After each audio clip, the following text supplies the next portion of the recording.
ഒപെക്കിൽ നിന്ന് UAE പിന്മാറിയതിന് പിന്നിൽ ഭാരതത്തിന്റെ തന്ത്രപരമായ നീക്കം.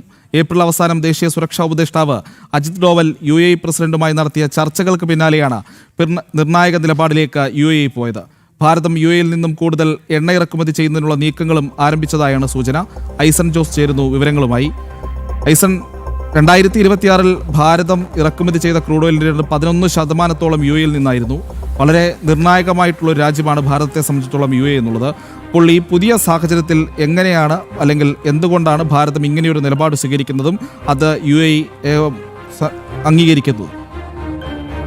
തീർച്ചയായും ഇത് വളരെ സങ്കീർണമായ ചില ലക്ഷ്യങ്ങളോടെ അല്ലെങ്കിൽ സങ്കീർണമായ ചില ഇക്വേഷനിലൂടെ നടപ്പായിട്ടുള്ള ഒരു പദ്ധതിയാണ് എന്നാണ് അന്താരാഷ്ട്ര നിരീക്ഷകരെല്ലാം തന്നെ ചൂണ്ടിക്കാണിക്കുന്നത്. കൃത്യമായി പ്രജിത്ത് ചൂണ്ടിക്കാട്ടിയതുപോലെ 25-26 തീയതികളിൽ Ajit Doval UAE president Mohammed bin Zayed Al നഹ്യാനുമായി കൂടിക്കാഴ്ച നടത്തിയിരുന്നു. ആ കൂടിക്കാഴ്ചയ്ക്ക് പിന്നാലെ, അതായത് 26-ാം തീയതിയാണ് ആ കൂടിക്കാഴ്ച നടന്നതെന്നാണ് നമുക്ക് മനസ്സിലാക്കാൻ സാധിക്കുന്നത്. 26-ാം തീയതി കൂടിക്കാഴ്ച നടന്നതിന് ശേഷം ഇത് വാർത്തകളിലെല്ലാം തന്നെ നിറഞ്ഞു നിന്ന ഒരു സംഭവം തന്നെയായിരുന്നു. അതിന് പിന്നാലെയാണ് മെയ് 1 കൂടി ഒപെക് രാജ്യങ്ങളുടെ കൂട്ടായ്മയിൽ നിന്നും UAE പിന്മാറുന്നൊരു സാഹചര്യം ഉണ്ടായത്. 1-ാം തീയതി നടപ്പിൽ വരികയും ചെയ്തു. തീർച്ചയായും ഈ 1-ാം തീയതി ഇത് നടപ്പിൽ വരുന്നതോടുകൂടി മറ്റ് ചില ലക്ഷ്യങ്ങൾ വളരെ കൃത്യമായി ഭാരതം മുന്നോട്ട് വയ്ക്കുന്നുണ്ട് എന്നാണ് മനസ്സിലാക്കാൻ സാധിക്കുന്നത്. നമുക്കറിയാവുന്നതാണ്, ഭാരതം വലിയ തോതിൽ ഊർജ്ജാവശ്യമുള്ള പെട്രോളിയം ഇറക്കുമതി ചെയ്യുന്ന ഒരു രാജ്യമാണ്. പെട്രോളിയം ക്രൂഡ് ഓയിൽ ഇറക്കുമതി ചെയ്യുന്ന ഒരു രാജ്യമാണ്. സ്വാഭാവികമായും ഭാരതത്തെ സംബന്ധിച്ചിടത്തോളം അന്താരാഷ്ട്ര മാർക്കറ്റിൽ ലഭ്യമാകുന്ന വിലയ്ക്ക് എണ്ണ ഇറക്കുമതി ചെയ്യുക എന്ന ഒരു അവസ്ഥയാണുള്ളത്. പക്ഷേ റഷ്യയിൽ നിന്നൊക്കെ എണ്ണ ഇറക്കുമതി ചെയ്യുമ്പോൾ ഒരു ബാരലിനെ $4 മുതൽ $5 വരെ കുറവ് വരുത്തി ലഭ്യമാക്കുന്നതിനുള്ള നീക്കങ്ങളൊക്കെ ഈ അടുത്ത കാലങ്ങളിൽ ഉണ്ടായിരുന്നു എന്നതും ഒരു യാഥാർത്ഥ്യമാണ്. പക്ഷേ ഈ ഒപെക് രാജ്യങ്ങളിലെ അംഗരാജ്യങ്ങളിൽ നിന്നും എണ്ണ ഇറക്കുമതി ചെയ്യുമ്പോൾ ഒപെക് രാജ്യങ്ങൾ തീരുമാനിക്കുന്ന ഒരു വിലയും അതിൻ്റെ ക്ഷമത സംബന്ധിച്ചുള്ള തീരുമാനങ്ങളുമുണ്ട്. അതായത് ഒപെക് രാജ്യങ്ങൾ ഈ വർഷം അല്ലെങ്കിൽ ഇപ്പോൾ ഇത്ര ബാരൽ എണ്ണ ഉൽപ്പാദിപ്പിക്കുക എന്ന രീതിയിലൊക്കെയുള്ള അന്തിമ തീരുമാനങ്ങൾ എടുക്കും.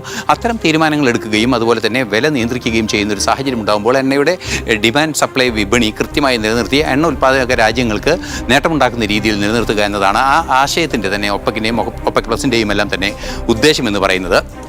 ആ ഒരു സാഹചര്യത്തിലാണ് ഇത്രയും നിർണായകമായൊരു നീക്കം ഭാരതം നടത്തുന്നത്. സ്വാഭാവികമായും UAE ഒപെക് രാജ്യങ്ങളിൽ നിന്നും പുറത്തു വന്നിരിക്കുന്നു. പുറത്തു വന്നാൽ സ്വാഭാവികമായും ഒപെക് രാജ്യങ്ങളുടെ വില നിയന്ത്രണത്തിലോ അല്ലെങ്കിൽ ഏതെങ്കിലും ഒരു രാജ്യവുമായി പ്രത്യേക കരാറുണ്ടാക്കി ആ കരാർ വഴി ക്രൂഡ് ഓയിൽ വിതരണം ചെയ്യുമ്പോൾ വില കുറച്ചോ അല്ലെങ്കിൽ സപ്ലൈയുടെ വോളിയം കൂട്ടിയോ അത്തരത്തിൽ ഏത് രീതിയിലുള്ള ബിസിനസ് ഇടപാടുകൾ അല്ലെങ്കിൽ വാണിജ്യ ഇടപാടുകൾ നടത്താനുള്ള ഒരു കൂടുതൽ സ്വാതന്ത്ര്യം UAEക്ക് ഉണ്ടാകുമെന്നത് തന്നെയാണ് UAE സംബന്ധിച്ചിടത്തോളം ഇതിൽ ഏറ്റവും നിർണായകമായ ഘടകം. മറ്റൊരു പ്രധാന നേട്ടം കൂടി UAEക്കുള്ളത് ഒപെക് രാജ്യങ്ങളിലെ 5ാമത്തെ ഏറ്റവും വലിയ എണ്ണ ഉൽപ്പാദക രാജ്യം കൂടിയാണ് UAE. മാത്രമല്ല മറ്റൊരു പ്രധാന വിഷയം എന്ന് പറയുന്നത് ഭാരതം ഇറക്കുമതി ചെയ്ത 2026 കണക്ക് വരുമ്പോൾ അത് 11% എത്തി എന്ന് തന്നെ നമുക്ക് കണക്കാക്കാം. കാരണം 10.6 എന്ന കണക്കിലാണ് 10.6% ഈ അടുത്ത കാലത്ത്, അതായത് 10% എണ്ണ അല്ലെങ്കിൽ 15% എണ്ണ UAEയിൽ നിന്നും ഭാരതം ഇറക്കുമതി ചെയ്യുകയും ചെയ്യുന്നു.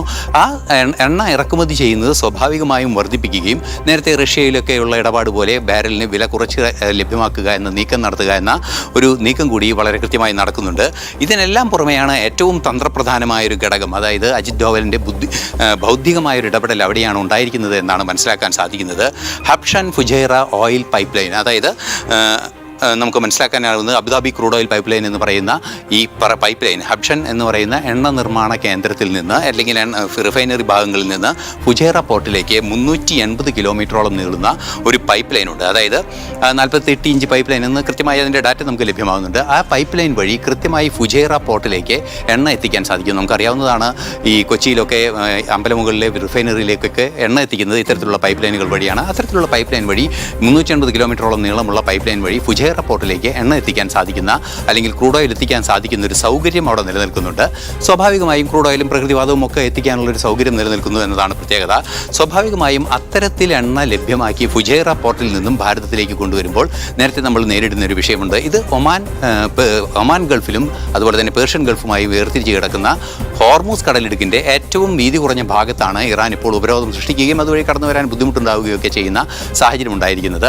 ആ സാഹചര്യം ഒഴിവാക്കി ഒമാൻ പോർട്ടിൽ നിന്നും കൃത്യമായി അറബിക്കടലിലേക്ക്, ഒമാനിലേക്ക് തുറക്കുന്ന ഫുജൈറ പോർട്ടിൽ നിന്നും അറബിക്കടലിലേക്ക് കപ്പലുകൾക്ക് കടന്ന് പെട്ടെന്ന് തന്നെ ഇവിടെ എത്താനുള്ളൊരു സാധ്യതയുണ്ട്. അങ്ങനെ ഒരു സാധ്യത ലഭ്യമാക്കുമ്പോൾ UAE ഉൽപ്പാദിപ്പിക്കുന്ന എണ്ണയുടെ വലിയൊരളവ് ഭാരതം വാങ്ങാനുള്ള ഒരു നീക്കം ഉണ്ടായിട്ടുണ്ട് എന്ന് തന്നെയാണ് മനസ്സിലാക്കാൻ സാധിക്കുന്നത്. സ്വാഭാവികമായത് ഭാരതത്തിൻ്റെ വിവിധ മേഖലകളിലുള്ള ഊർജ്ജോൽപാദനത്തിന് ഏറ്റവും പ്രയോജനകരമായൊരു നീക്കമായിരിക്കും. മറ്റൊരു പ്രധാന വിഷയമുള്ളത് ഭാരതവും UAEയും തമ്മിൽ സ്വതന്ത്ര വ്യാപാര കരാർ, കോംപ്രിഹെൻസീവ് എക്കണോമിക് ട്രീറ്റിയൊക്കെയുള്ള ഒരു രാജ്യം കൂടിയാണ്.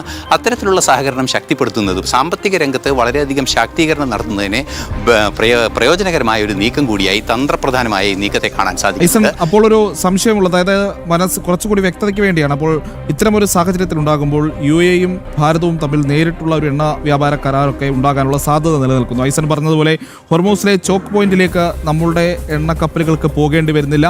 അതിന് മുൻപേ തന്നെ എത്തി എണ്ണ നിറച്ച് അവിടെ നിന്ന് മടങ്ങാനുള്ള സാഹചര്യം ഉണ്ടാക്കുന്നു. അതോടൊപ്പം തന്നെ ഈ വില നിയന്ത്രണത്തിലടക്കം മറ്റ് രാജ്യങ്ങളുടെ സമ്മർദ്ദം, ഒപ്പക് രാജ്യങ്ങളുടെ സമ്മർദ്ദം ഇനി UAEക്കോ അല്ലെങ്കിൽ ഭാരതത്തിനോ നേരിടേണ്ടി വരുന്നില്ല എന്നുള്ളത് ഒരു സ്വതന്ത്രമായ ഒരു നൂതനമായിട്ടുള്ള ഒരു കരാറിലൂടെ സ്വതന്ത്രമായ ഒരു ഓയിൽ ഫ്ലോ ഉറപ്പുവരുത്താൻ കൂടി കഴിയുന്ന സാഹചര്യമല്ലേ ഇപ്പോൾ സൃഷ്ടിക്കപ്പെടുന്നത്? തീർച്ചയായും അത് തന്നെയാണ് അതിൻ്റെ നേട്ടം എന്ന് പറയുന്നത്. അതായത് പ്രജിത്ത് സൂചിപ്പിച്ചതുപോലെ സ്വതന്ത്രമായ ഒരു എണ്ണ വ്യാപാരം സാധ്യമാക്കുക, വിശാലമായ എണ്ണ വ്യാപാരം സാധ്യമാക്കുക എന്ന ഏറ്റവും പ്രാക്ടിക്കലായ ഒരു വശം അവിടെ നിലനിൽക്കുന്നുണ്ട്. സ്വാഭാവികമായും നേരത്തെ സൂചിപ്പിച്ചതുപോലെ നിരവധി ധാരണകൾ ഇക്കാര്യത്തിൽ ഉണ്ടാകേണ്ടതുണ്ട്, കപ്പലുകൾ സംബന്ധിച്ചുള്ള വിഷയങ്ങൾ ഉണ്ടാകേണ്ടതുണ്ട്, വലിയ ഒരു ഫ്ലീറ്റ് തന്നെ അല്ലെങ്കിൽ ഈ ഒരു ആവശ്യത്തിനായി കൃത്യമായ ടാങ്കറുകളെല്ലാം തന്നെ റിസർവ് ചെയ്യേണ്ട ഒരു സാഹചര്യം ഉണ്ടാകും. അങ്ങനെയൊക്കെ ആണെങ്കിൽ കൂടി ഭാരതത്തെ സംബന്ധിച്ചിടത്തോളം അത് എണ്ണ വില കുറെ കൂടി നിയന്ത്രിതമായ രീതിയിൽ, അതുപോലെ തന്നെ കുറച്ചുകൂടി കുറഞ്ഞ രീതിയിൽ, അങ്ങനെ തന്നെ നമുക്ക് വ്യാഖ്യാനിക്കാവുന്നതാണ്, കുറഞ്ഞ രീതിയിൽ, ചെലവ് കുറഞ്ഞ രീതിയിൽ, തടസ്സമില്ലാതെ വേഗം തന്നെ ഭാരതത്തിലേക്ക് എത്താനുള്ളൊരു സാഹചര്യം, അത്രയും ഏർലി എത്താനുള്ളൊരു സാഹചര്യം തുറക്കുക എന്നത് ഏറ്റവും പ്രധാനപ്പെട്ട ഒരു കാര്യമാണ്. അങ്ങനെയെങ്കിൽ ഉൽപ്പാദിപ്പിക്കുന്ന എണ്ണയുടെ വലിയൊരളവ് നമുക്കിപ്പോൾ മനസ്സിലാക്കാൻ സാധിക്കുന്നത് 10% ഭാരതത്തിൻ്റെ ഊർജ്ജ ആവശ്യമാണെങ്കിൽ അതിനേക്കാൾ വലിയൊരളവിൽ ഭാരതം ആ ഊർജ്ജ ആവശ്യത്തിനനുസരിച്ച് 10%, 15% ഉള്ളത് ഒരു പക്ഷേ 20% വരെ വളർത്താൻ സാധിച്ചാൽ ഈ ബിസിനസ് വയബിൾ ആകാനുള്ള സാധ്യത, വൻതോതിൽ വയബിൾ ആകാനുള്ള സാധ്യതയുണ്ട് എന്ന് തന്നെയാണ് മനസ്സിലാക്കാനും സാധിക്കുന്നത്. മാത്രമല്ല വില കുറച്ച് ലഭ്യമാക്കാനും അല്ലെങ്കിൽ അത്തരത്തിലുള്ള പല രീതിയിലുള്ള ബിസിനസ് തന്ത്രങ്ങൾ വഴി അത് ലഭ്യമാക്കാൻ നമുക്ക് സാധിക്കും. അത് ഓരോ ഘട്ടങ്ങളിൽ ഓരോ രീതിയിൽ ലഭ്യമാക്കാൻ സാധിക്കും. നമുക്കറിയാവുന്നതാണ്, ഈ വിമാനങ്ങളിലൊക്കെ തിരക്ക് വർദ്ധിക്കുമ്പോൾ ചാർജ് കൂടുകയും തിരക്ക് കുറയുമ്പോൾ ചാർജ് കുറയുകയും ഒക്കെ ചെയ്യുന്നത് പോലെ അത്തരത്തിലുള്ള സീസണലായ എന്തെങ്കിലും പരിമിതികളുണ്ടെങ്കിൽ ആ സമയത്തെല്ലാം തന്നെ കൂടുതൽ എണ്ണ ഇറക്കുമതി ചെയ്യുകയും. എന്തായാലും പ്രേക്ഷകരെ മനസ്സിലാക്കുക, ഒപ്പക് രാജ്യങ്ങളുടെ കൂട്ടായ്മയിൽ നിന്ന് ഒരു ദിവസം അങ്ങനെ UAE അങ്ങ് ഇറങ്ങിപ്പോയതല്ല. അതിനു പിന്നിൽ ഭാരതം എന്ന് പറയുന്ന വലിയ രാഷ്ട്രത്തിന്റെ നിർണായകമായ തന്ത്രപരമായ ഇടപെടലുകൾ ഉണ്ട് എന്നുള്ളതാണ് ന്യൂസ് ഡെസ്കിൽ നിന്നും ഐസൻ ഇപ്പോൾ റിപ്പോർട്ട് ചെയ്യുന്നത്.